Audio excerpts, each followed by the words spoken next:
সুপ্রিয় বন্ধুরা, জীবনের তাগিদে আমরা প্রতিনিয়ত ছুটে চলি নিজের স্বার্থ আর চাহিদার পেছনে। দুনিয়ার মোহে পড়ে আমরা অনেক কিছুই বিসর্জন দিয়ে দেই, কিন্তু কখনো কি ভেবে দেখেছি আমাদের সৃষ্টিকর্তার প্রতি আমাদের দায়িত্ব কতটুকু? যিনি আমাদের জীবনে দিয়েছেন, রিজিক দিয়েছেন, প্রতিটি নিঃশ্বাস দিয়েছেন, তার প্রতি কৃতজ্ঞতা প্রকাশ করা কি আমাদের উচিত নয়? আমরা দুনিয়ার জন্য এত ব্যস্ত, অথচ আল্লাহর জন্য কতটা সময় দিই? তার দেওয়া হুকুমগুলো আমরা কি মেনে চলি, নাকি ক্ষণস্থায়ী জীবনের মোহে সব ভুলে গেছি? মনে রাখতে হবে, এই দুনিয়া চিরস্থায়ী নয়। একদিন আমাদের সবাইকে তার কাছেই ফিরে যেতে হবে।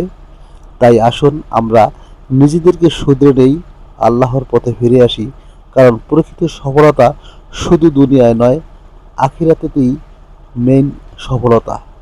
অসংখ্য ধন্যবাদ। ভিডিওটি ভালো লাগলে সুন্দর একটি মন্তব্য লিখে যাবেন। চেষ্টা করব আপনি ইসলামের দিকে আস্তে আস্তে ধাবিত হয়ে নিজের জীবনকে ইসলামীভাবে সাজাই। Thank you.